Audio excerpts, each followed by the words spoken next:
this is a group I know who's going to have questions, and they're going to have a wonderful time, and they're going to rush out after and buy their own copy, because it is such, the conception of it is so fantastic, and it's just for, I don't know what it was, a pound or two, what it has to offer in time well spent, in being mindful. I mean, the things that it offers you far outweigh its, it outweighs its weight. So there's an expression.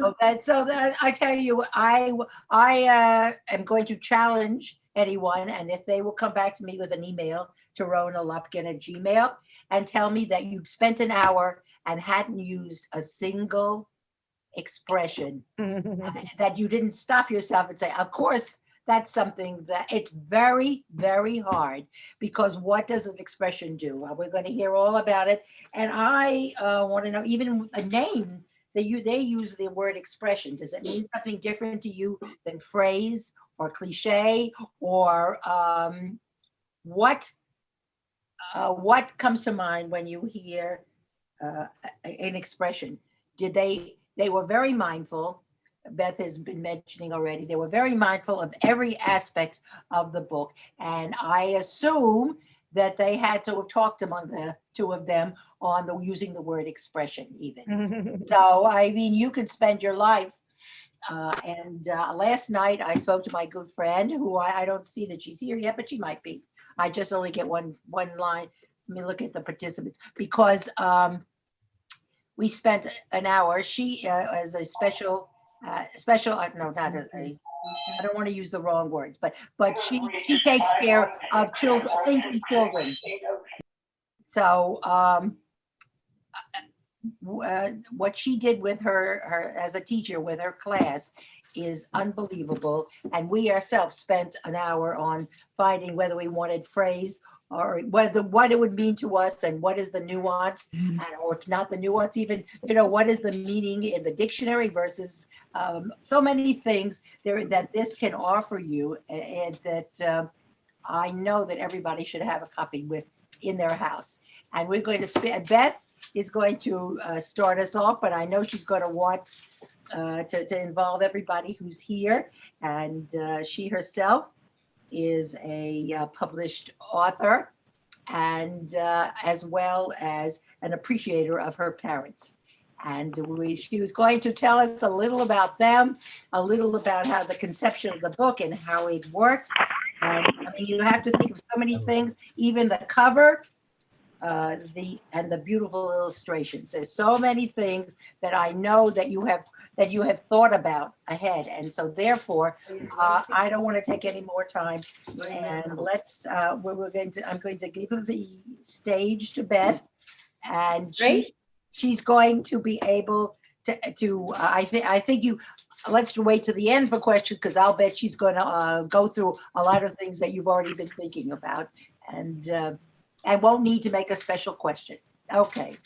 Thank you, Beth. Beth Kobliner, who is a favorite daughter of her parents. The only daughter. That's what I talk. I have 3 boys and a girl, and I always call her my favorite daughter. So I guess a little humor in life always, and I'll tell you, this book is so humorous that you could fall down laughing. Is that one of them? I don't know if that's even what would qualify. But anyway, Beth, please take Great. Well, thank you. Thank you, Rona. And I see Bracha and Marty, also my Minion friends. I really have gotten such a great group of Minion friends at Temple Israel, but I wanted to thank everyone for coming. So as you know, Shirley and Harold Kobliner were the authors of, so to speak, 11,000 expressions that'll knock your socks off. And it really reflects the passion they shared over 65 years of a happy marriage.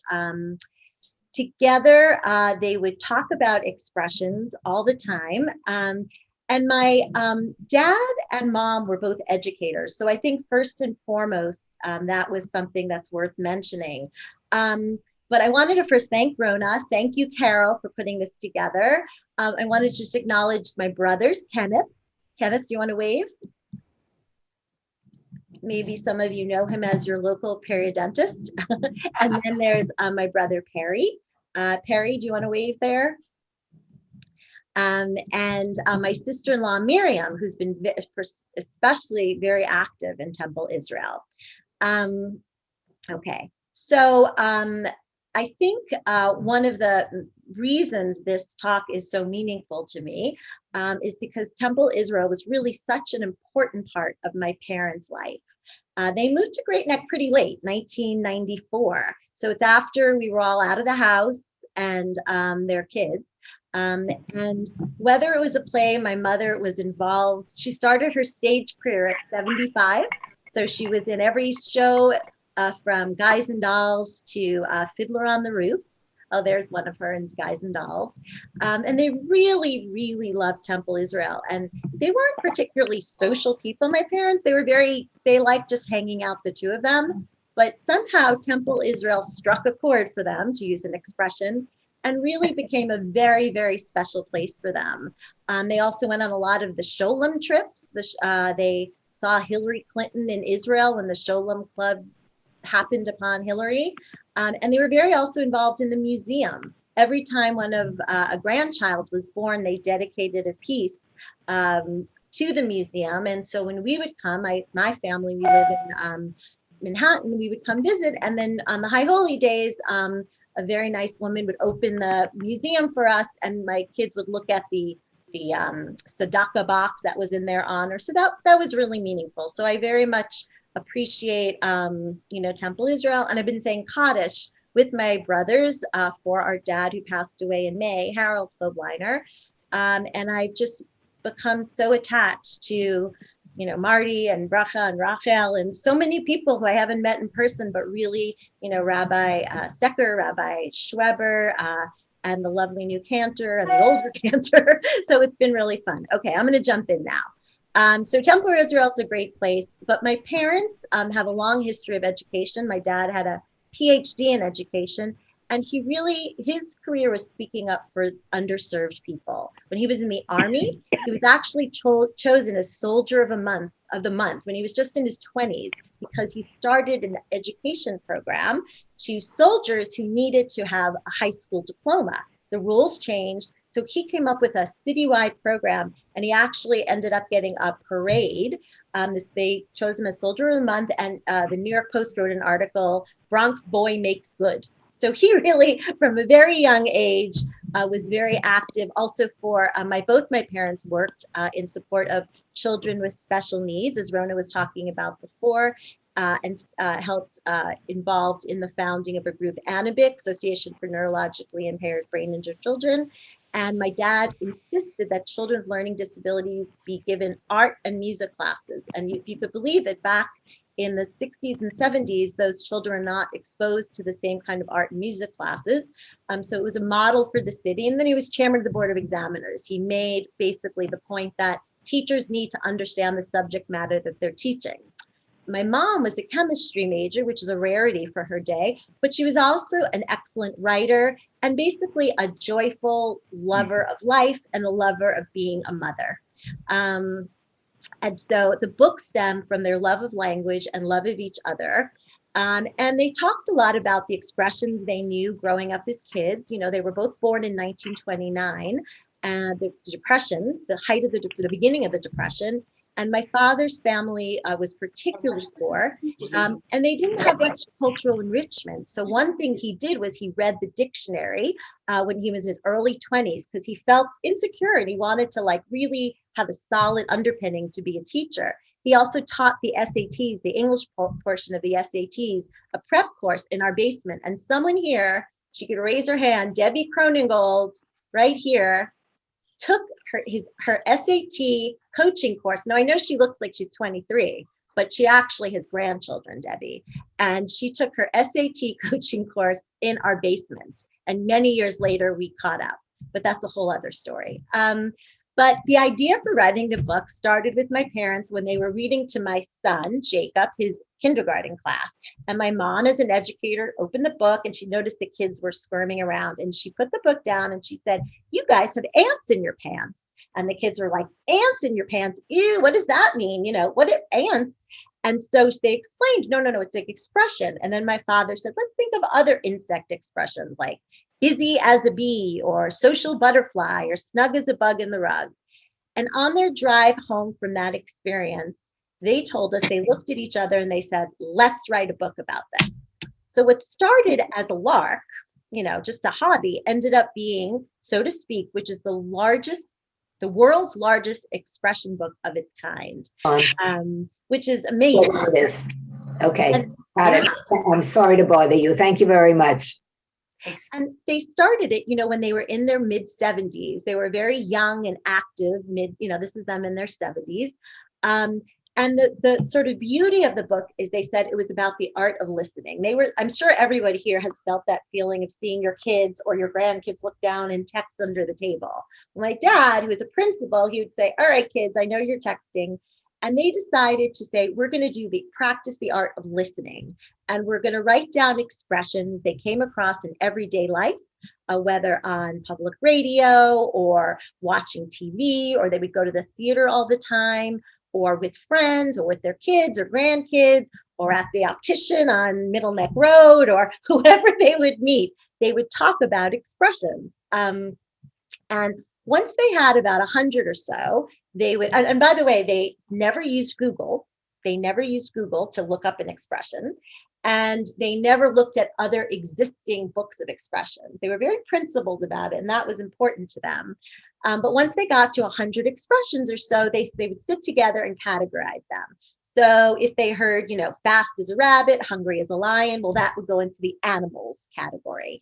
And busy as a bee, well, they'd start it with animals, but then animals got too unwieldy. So they put it into birds, bats, and insects, things with wings. And what was sort of funny, and one of the sort of adorable parts about this, when you go to the dry cleaner and you get a shirt pressed, and if you get it folded, it would come with a nice piece of cardboard that would keep the shirt unwrinkled. Well, my mom and dad, again, Depression generation, my mother would always save those cardboards because it's a beautiful piece of cardboard. Why would you throw away scrap paper? And she would use that. And then my father would write down all the expressions. So they would categorize it. So here's a sampling of the 100 or so shirt cardboards that they have. And what I love about it is you see the crossouts, and there's politics and anatomy and medical and all the revising and the redoing that my parents did. And eventually they turned to legal pads. And then finally, they had one of their grandkids set up a spreadsheet for them so they could start typing in, expressions that way. But Shirley was really a recycler before her time, and Harold would jot these expressions down. And they continued this process for a decade. So here's an example of them sitting there, and my dad, and they're writing down expressions. So if we were at their home, or later on when they got ill, my mother a few years ago passed away, but she had Parkinson's, but her mind was always active. And so some of the caregivers they would participate. Everyone would participate. If you were at their house, they'd pull you in and say, "Okay, where do you think this expression should go?" And it ended up being a lot of analysis and conversations and even debate. My mother would say, "Harold, that doesn't belong there. It belongs there." They had really healthy debates about it. Once it hit 8,000 expressions, my dad started to worry, are we really going to get to 10,000? So he started offering his grandkids $1 per new expression. Now, after about 3 weeks, he declared, "I'm broke. I'm not going to do this anymore. It's getting too expensive." But by then we were all addicted. And that was how myself and my kids and my brother and Miriam and Perry and Miriam and Kenneth's kids got all involved in looking for expressions. So Rona, if it's okay with you, I'm going to start on a quick game. I'm going to read you an expression and then give you 2 versions of the origin story. And anyone else could chime in too to tell me which is right. Because Rona had made the point that, I would love to know the origins of expressions. And my parents added a whole bunch of games to the book. And that's sort of the beauty of it. There are over 24 games, and here's one of them. So cold feet, we all know the expression cold feet. It's a funny picture. Rona, do you think cold feet is the origin that frostbite of the feet was such a common problem in the 19th century that mothers would warn their children against getting cold feet and make them wear heavy wool socks before school started? Or is it two, cold feet is a military term that referred to warriors with cold feet not being able to rush into battle? So what do you think, Rona, or anyone else who wants to take a guess? Is it one or two? Any guesses out there? I'd say two. You are right, Barbara. Excellent. Barbara took a great guess. It is. It's the military term. And it kind of makes sense when you think about it, right? It's the idea that, people have cold, the soldiers didn't want to go into the battle because they were nervous, and they also happen to have cold feet. Okay, we're going to do one more. Crocodile tears. So is it from one, crocodiles weep when they're eating their prey, which has since been proven to be true by scientists? Or is it two, crocodile tears, similar to snake oil, was sold as a health tonic in the 19th century by peddlers? Any guesses? I think most people are muted, so they can't guess. Could we just unmute everybody, please? Yeah, everybody unmute if you want to shout out an answer. I think Carol has If you want to to answer, just unmute yourself. Do you have a guess, Rona? Crocodile tears. Is it that crocodiles weep when eating their prey? Or similar to snake oil, crocodile tears was sold as a health tonic? I go for two. Yeah, I vote for two. Okay, well, I'm sorry to say that it's one. Crocodiles actually cry when they devour their prey. Salty water comes out of their eyes, hence the term. All right, we have one more. So we're 1 for 1. Here's the tiebreaker. Honeymoon period. In the 5th century, newlyweds drank an alcoholic drink with honey in it during the first month of marriage. I don't hear you. Oh, sorry. In the 5th century, newlyweds drank an alcoholic drink with honey during the first year of marriage, one moon cycle, to grant them fertility and good luck. Or is it two? Shakespeare originated the phrase honeymoon in the comedy Much Ado About Nothing, referring to the good omen of a full moon on the night of a wedding. Any guesses? They both make sense. Yeah. Well, actually, Barbara.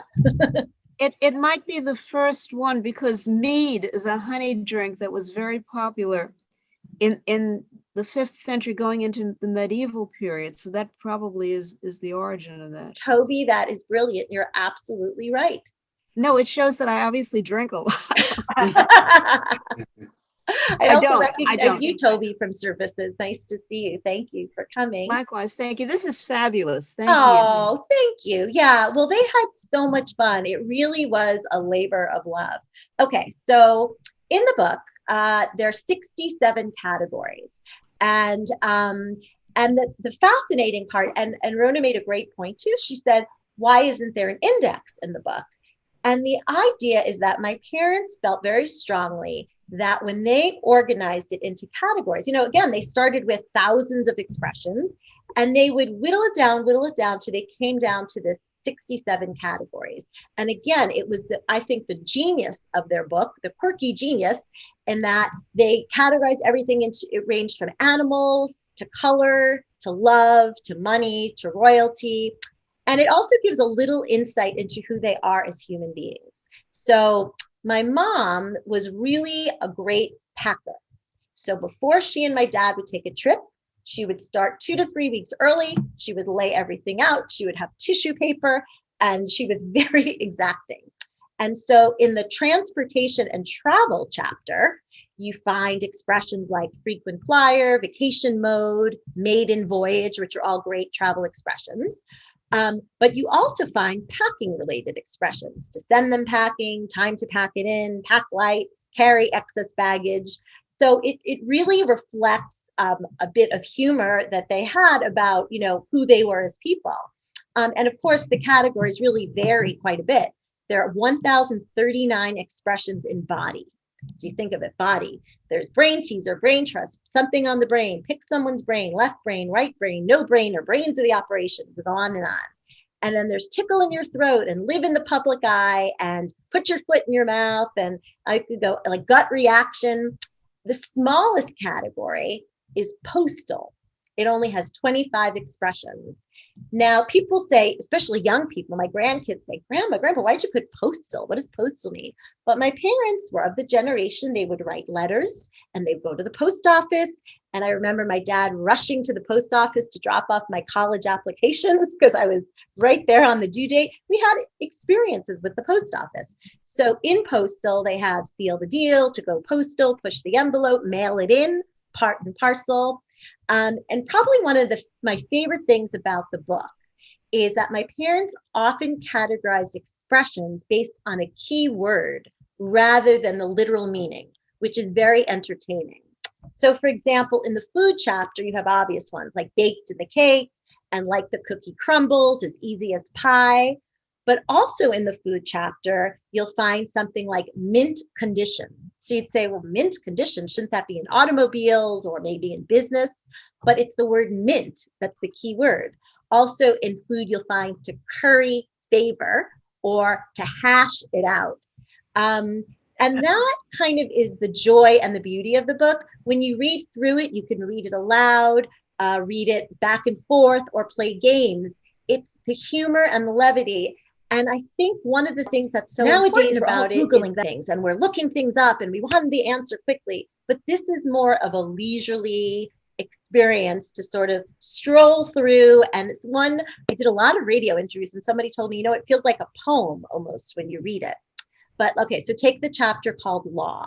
The law chapter includes terms like rush to judgment, thick as thieves, good cop, bad cop. But take this expression, a sting operation. So when you say sting operation, you think of, FBI agents undercover running around. But instead of putting it in law, they put sting operation in birds, bats, and insects. Because sting is the predominant word. And when you pair the expression with this illustration, it makes it clear that there's a beehive and lots of buzzing around. And that's why sting operation really should go in birds, bats, and insects. So you get the point.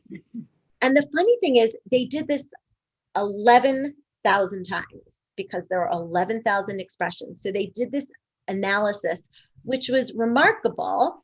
And what to me was so moving is I sent the book, after my dad finished it, I sent it out to lexicographers. I didn't even know what that meant, people who write dictionaries. And I got back letters. This is an astonishing collection. And one famous lexicographer wrote, as famous as you can be if you're a lexicographer, they said, it's fun for lay people, but the book is also an important development for computational linguistics. They said it was a terrific resource for natural language processing because it's such a large list of multi-word expressions. And apparently, if you try to compile multi-word expressions on the computer, it's very difficult to do because it's, very nuanced. So it's really sort of that handcrafted way of my parents putting this book together, which made it sort of, not just fun, but also kind of in intellectual circles, really appreciated. And then Rona had asked earlier about the cover or the pictures, the illustrations. And what happened was Simon & Schuster, who we sent the book around to a few different places, and there was a division of Simon & Schuster called Tiller Press. And they said, we want to publish this. They were a new division, and they published games. And it was just in February. It was almost exactly a year ago. And they said, we want to use this cover. And they sent us some pictures of beautiful vintage illustrations from the British Library's archive. And this is the cover which they sent. And what's interesting, all these pictures are in the public domain. So they were all for free. And they're gorgeous, they're intricate, they're all from the 1890s. But my dad, now he was 90 years old, he looked at the cover, he said, I like the yellow. He said, but something bothers me about these expressions. He said, I want the expressions to be really clear. I want you to look and not just see an elephant, but that stands for elephant in the room, right?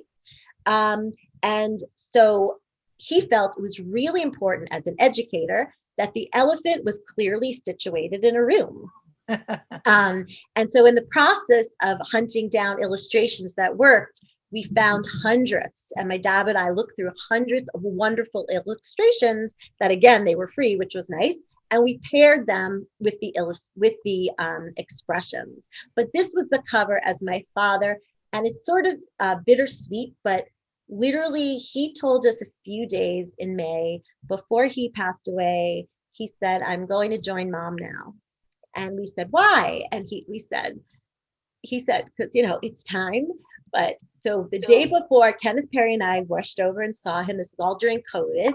And then I said, "Dad," we printed out the book, and one of his, beloved caregivers, Diane, was there, and she printed it out for him, and we showed it to him, and he said, "Okay, but Beth, make sure that the elephant is in a room, and it has to be literal." And I said, "Daddy, I promise you, I will make sure it's literal." So I feel like he knew I would keep my promise. So that was a very, that was something that was really interesting, but also such a good insight into how sharp he was, so sharp as a tack. And I always wonder, was it all this game playing that they did that kept them, engaged and interested in the world around them, even when their bodies weren't working well, but their minds were. So for me, that was really a lesson, and how they did it with a lot of joy as well. Let's see, I want to scroll down just for a couple more quick points. Let's see. Okay, so I thought maybe we could show a few of the illustrations in the book. So for example, if we look at the education chapter, which was meaningful for my parents, this one is do the math. The next one is no easy answers. And the next one I think is really funny, too cool for school, which is amazing, this illustration, because it dates from 1898, but it looks so modern to me. Or if you look at the food and cooking chapter, there's to get a piece of the pie. I love the next one, a tough nut to crack. Or the next one is great, back in the soup. And, if you're a visual learner, someone who likes pictures, there are 350 illustrations that you can play games with as well. So in the back of the book, there's a section called Express Yourself. And in that, my parents felt it was important, first of all, for people to write down expressions that are left out of the book. But it also brings up the point that often, expressions aren't just words. They're about who you are, where you're from, who you were friends with, what era you were from. And sometimes there are expressions that actually can trick you. For example, my parents had a good friend, Diane, whose mother was from Ireland. And her mother would always use the expression as fast as O'Grady's dog. So Diane, moved to New York, and she ended up, she got married in New York, and she had kids, and the whole family would use as fast as O'Grady's dog. And then one day, Diane spoke to a friend of her mother's who told her, "Oh, I was thinking about your mother's house. Did you ever know they live right next door to this O'Grady family? And this O'Grady's family had this frisky dog who would always run out of the house."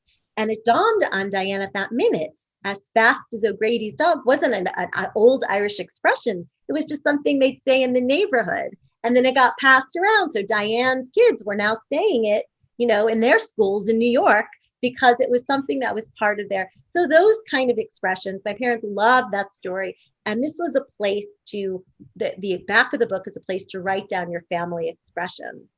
One of the big draws of the book that I'm being told is that with people staying home and quarantining, you can read through the book on your own, you can read it out loud, or you can play games with families. And this was sort of I think their key interest was looking at the different games. So one of the games, if we're going to do a quick game, and anyone who wants to chime in, please, I wish we had buzzers, but please, unmute yourself and give an answer. So this is an easy one. We'll start off with an easy one. What's this picture? The elephant in the room. Right. That was an easy one. All right, let's do one more. What about, what's this one? Out of the shell, Very good. Who said that? Laura. Laura, that was faster than literally anyone has Can you ever. repeat that, please? Coming out of the shell. Coming out of your shell. Thank you. Very good. Wow. Okay, let's do another one. The toss up. Good. It could be that one. Very good. What else?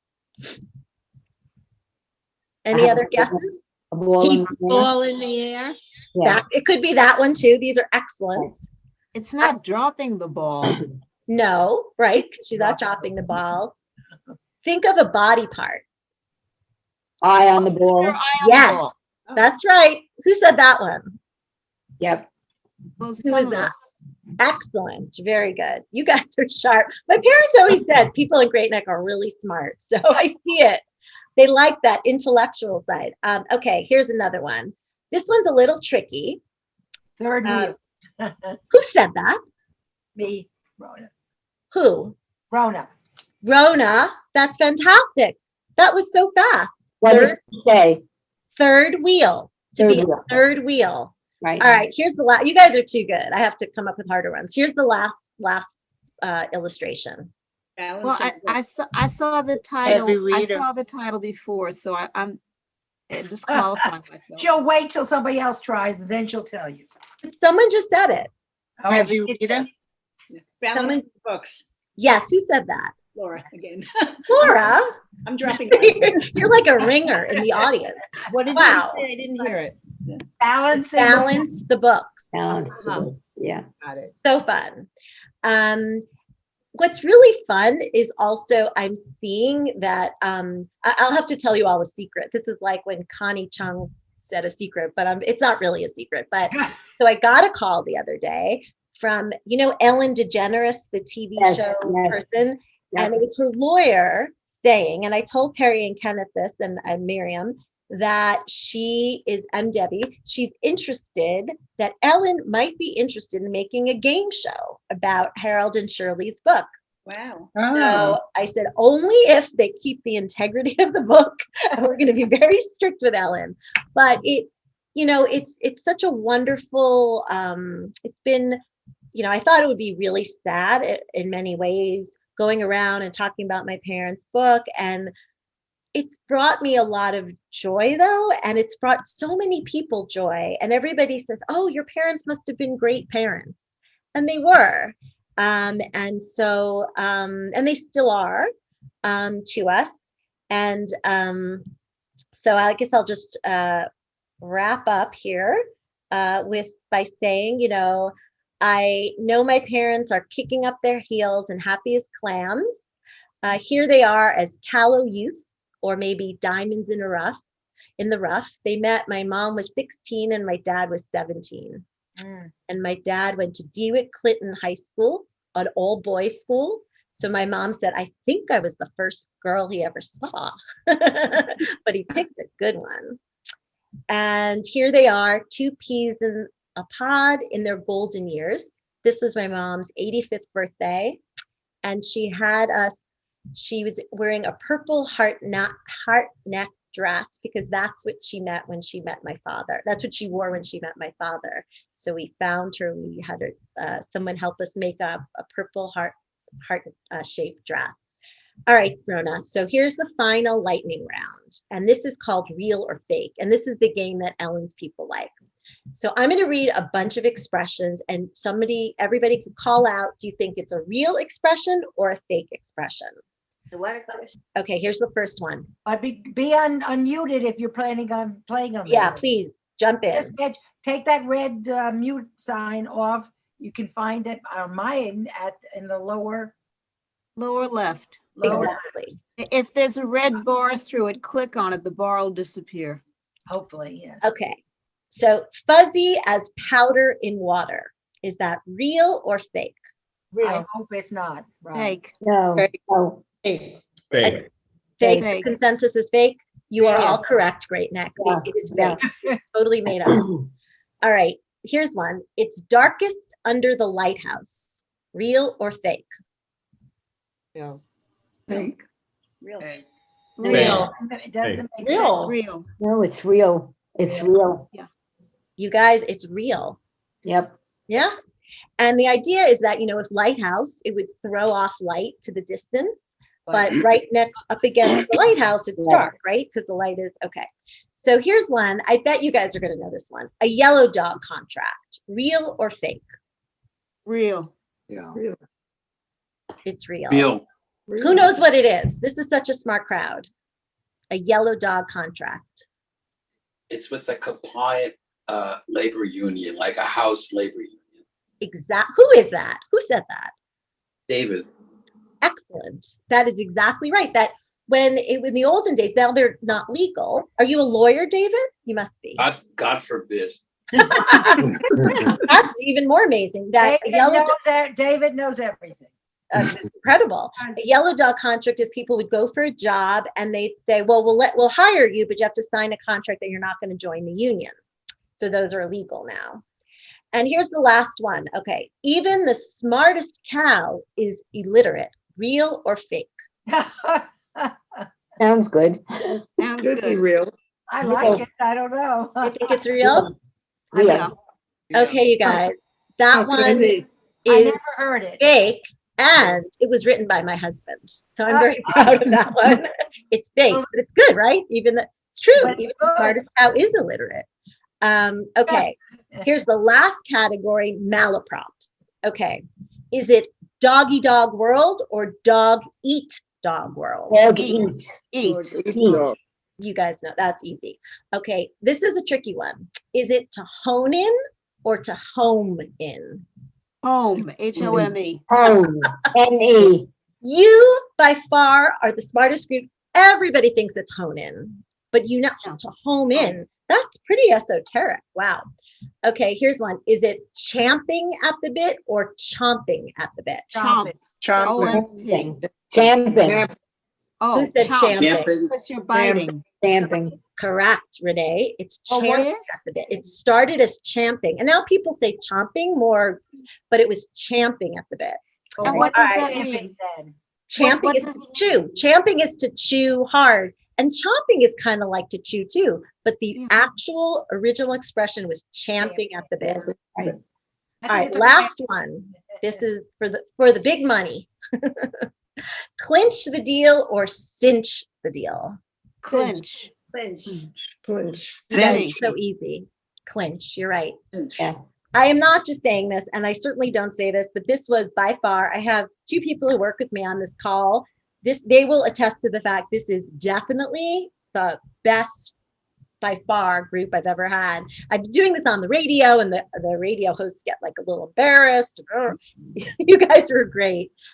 So it's been wonderful, and I'm happy to take any questions you have, or if anybody, just the last thing is to indulge me by a show of hands. Did anybody know my parents other than all our friends? Oh, Renee, you did? Oh, yes, we were in Israel and celebrated your mother's 70th birthday in Jordan together. When you saw Hillary Clinton. Was Yes. that what? Yes. Yes. And they And- said you started singing Oklahoma when you saw Hillary Clinton. No, New York, New York. New York, right? But it wouldn't make sense to do Oklahoma. Oh, Right. oh, thank you, Renee, for telling me that. Oh, we had a great time together. Yeah, they loved it. Anyone else knew my parents? It's just fun for me to hear. Cake was delicious. And the cake was delicious too. Oh, you remember? Oh, yes, your father arranged for a very special cake. My mother was his, there's my daughter, Rebecca, who is a writer with her boyfriend, Ben Cronengold, who's the son of Debbie Cronengold, who took the SAT course in our basement. Now they met, we weren't in touch, Debbie and I, for years. Debbie was like a cool girl that I from afar, a nice cool girl that was in Kenneth's grade in high school. And one day Rebecca said, I met this boy, we're both going to college together. They went to Yale, and I really like him. His name is Ben Cronengold. And I met Ben and I said, oh, where are you from? Queens. We're in Queens, Bayside, Queens. What's your mother's maiden name? Menchel. Debbie Menchel is your mother. So they've been together for how many years? Where's Rebecca? 45 years. Hi, everyone. Sorry we're eating. We're on our very brief lunch break. So we're sitting here stuffing soup as we talk. I don't see them. They're right there. And they, so anyway, they're writers for the Tonight Show. So they clearly got their wit from my parents, at least Rebecca's side. Ben got it from his parents for sure. And is Adam here? I think my son was going to pop in.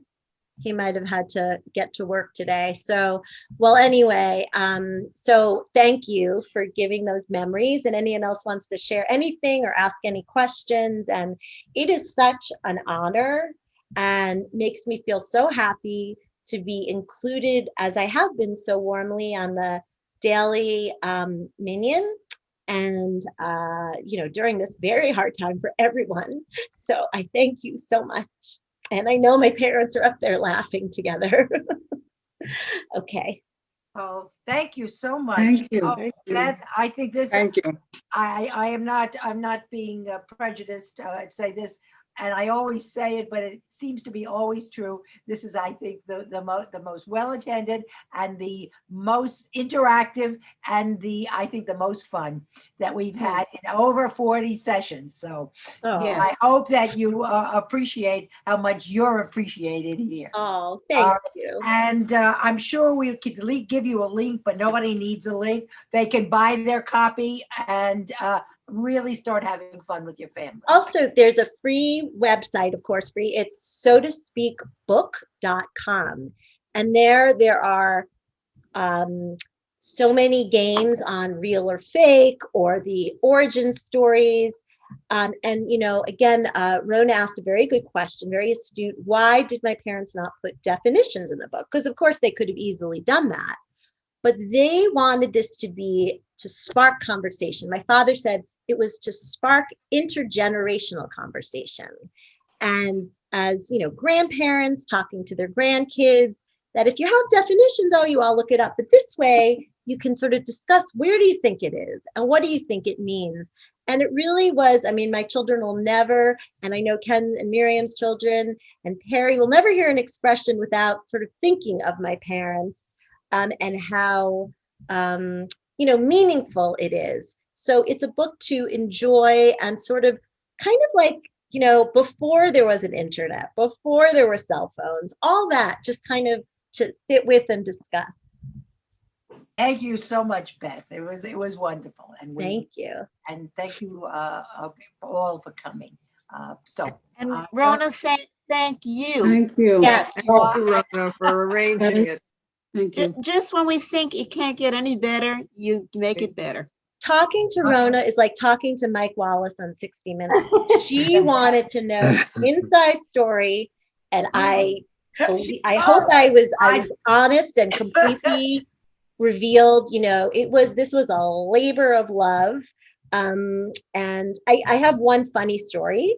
When we went to see a show. Do you know Mike Birbiglia? Do you guys know Mike Birbiglia? He's like kind of a comic, but also a storyteller. Very interesting. And we went to see it, and we had really good seats, and he could look right down at us. It was a small theater. And my dad had a habit of carrying around a notebook. So every time he heard an expression, of course, he would write it down because he had to get to 11,000 or 10,000, but they got to 11. So we're at this show. So my dad heard something, wrote it down very, modestly, not in a big way. And Mike Birbiglia said, "Hey, are you a critic? What are you writing about?" And my dad's like, "No, I'm not a critic. I'm just writing." He's like, "What are you writing about?" So my dad, fortunately, was a tough principal from Queens. He was no pushover. And he's like, I don't want to tell you what I'm writing. He didn't want to get into it in the show. So Mike Birbiglia said, "No, I want to know." And my dad said, "Okay, I'm writing a book of expressions, and I'm writing down an expression, and you're paranoid because it's not." And it was so funny because, that was how they kind of lived in many ways, always keeping their eyes and ears open. So it's one of my favorites. I really thought there would be a lot of Yiddish expressions because they're so right on. Barbara, such a good point. We have a whole bunch of Yiddish expressions, but they almost felt that was like a different book. And they Yeah. wanted to, unfortunately, we snuck in at the end, we have this section called Nanaisms. So my mother's mother, our Nana, was so vibrant and full of life, and she loved expressions also. And she would always take my father's side over my mother's side when they had a fight, which I thought was genius. I've learned that whenever, anyway. So she loved my father as her son-in-law was like a son. But when my parents, they realized when I showed a friend before they sent it out, and they said, having Nanaisms, it feels almost too homey, too folksy. So they had to kind of make compromises. But in the end, we did sneak back in. The last chapter is Nanaisms and other family expressions. So there are things like dumb as an ox. And I'm sure a lot of these are Yiddish that are interpreted as, they're funny. But they didn't include Yiddish. And that would certainly be a great next book. So Barbara, let's do that one together. Okay, look forward to it. Well, actually, if I may, first generation kids whose parents spoke Yiddish, they would take expressions and sort of anglicize it. In my mother's family, the word kanahara, they would make it a canary. Oh, interesting. And That was in Brooklyn. the first generation kids would say, "Oh, don't give them a canary." Well, so And then this them- was a whole new expression. Yeah. Yeah, that's the one that they used. Oh, that's So, interesting. Kanahara became canary. Yeah. Wow. In Brooklyn. Yeah, Wow. in Brooklyn. Yeah, I Maybe mean, in the Bronx too, I don't know, but in No. Brooklyn. But this is, No, I've only no. heard it in my mother's family. I don't know Or if anybody Queens. else ever did it. what Pardon was me? it in Renee? Did they use Kanahara in a different way in Queens or the Bronx, or? No, used in the same way, but the canary thing came from the Brooklyn side of the family. Interesting. Well, Renee, in your family too?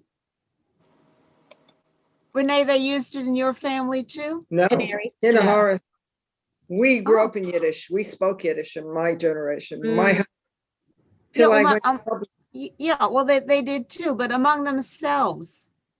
In English, that's the word they used among Interesting. themselves. Kinahara.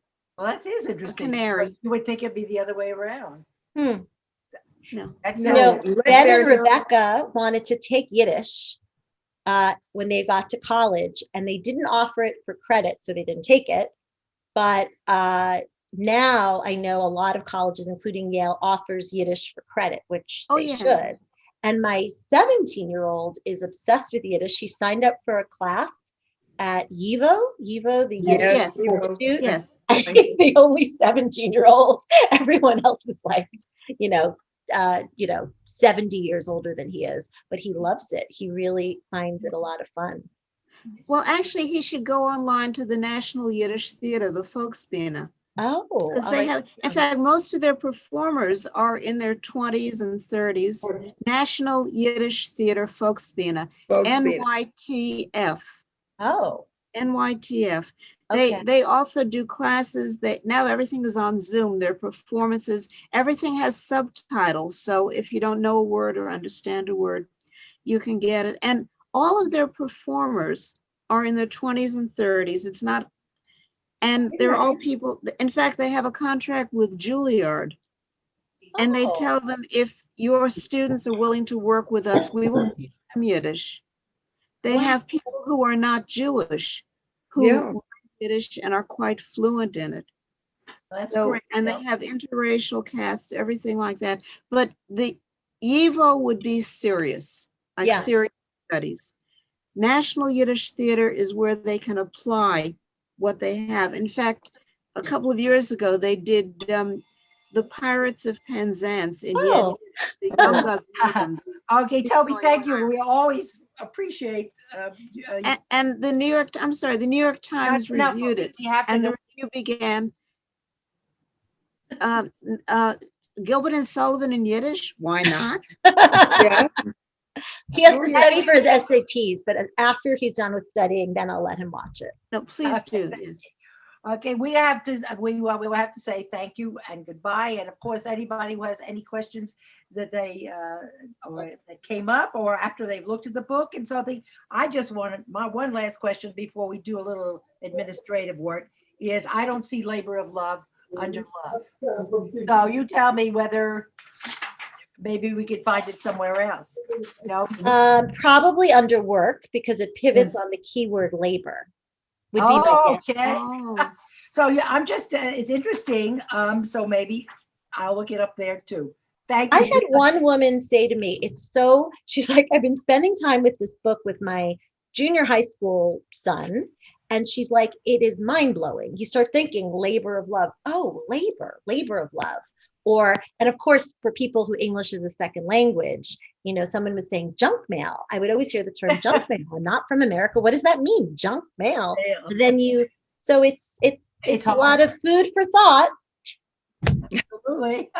Thank you so much. I'm going to spend the rest of the day looking for it. Thank you. Thank you all. Thank you. Okay. Thank and, you. Thank you, Beth, Beth. this was Thank well you. appreciated. Okay, thank you. Thank you, So Beth. just thank you so much for coming. Yeah. Thank you. And sharing all your whole family. Thank you. Thank you. So we are just going to just mention at the end of this that we are very fortunate for next week. We are going to have our own Rachel Muslia, who obviously the Kobliners know that she is going to be speaking to us. We're getting into Purim and Passover, and we are going to have her talk about holidays and children, and she's going to discuss her books about the Haggadah and sharing blessings, and so we holiday observance with children with Rachel next week at noon. So please come, and we shall also have a video of the holiday objects we have in the museum. So it's going to be a fun-packed Purim session. So, and we will also start reading. I hope you have all received a copy of A Walker in the City. And if you haven't, I have an extra copy. Please start reading it. It's a very small book. However, I found myself reading it aloud because it's really chock full of words. So please start reading it. It's almost poetry. So I'd like it, Rona. okay. Iris. Iris, I hear you. I got it fine. So, and we are going to not talk about it. You have plenty of time. We're not going because we have so many wonderful people. We're going to have a Passover museum trip. We're going to have Judy Greenstein is going to discuss with us her wonderful projects. And we are going to have a Passover guest, a children's book artist who very kindly is coming to speak to us about Passover guest, and you'll be able to get it just before the holiday for all your young children. I think it's from 8 to 12 is recommended, and we want to thank David for bringing him to our attention and being our go-between. So please come see Sean Rubin on the 23rd. On the 16th, we have a museum tour of Passover. And on the 9th, we have Judy telling us about what she has been doing. And we're going to, on the 2nd, we're going to have Rachel. But we will talk about A Walker in the City on the 30th of March. Should give you plenty of time to read it. You can read it as you were. It is a sort of memoir in essays, and he is a fantastic writer. We've had fun. Now this is a serious book, so we maybe we'll even ask if anybody finds words that they have to look up in the. I haven't gotten that far that I have yet, but if you need to look it up, we're going to look at the lexicon and tell us about the books in the book, any words that they particularly pleased them or that they found puzzling. So please, we have March all taken care of, and we hope that you all will join us in coming on Tuesdays at noon. And I think that I want your forbearance already. I want you, before you come next week, find an article, please find in the newspaper or somewhere, find something that perhaps you didn't, an expression. Here we have, he's reading the court even better. So he's using the term reading. Do you consider that? Curry is reading the mean tweets. He's reading the court even better. So I'm just wondering if that would pass muster. So there we go, pass muster. And here, my favorite tweet of the day, expression of the day is keeping the plates spinning in a book about Stoppard. It's a new Tom Stoppard. It is a new biography. And I was enchanted with the idea of keeping the plates spinning. And anybody who's seen Ed Sullivan knows what this means. So please come in March, and we appreciate your being here today, and we hope that you will continue being part of our group. Thank you so much. Bye-bye. Thank you, Rona. Thank you, Thank you, Ryan. Ron.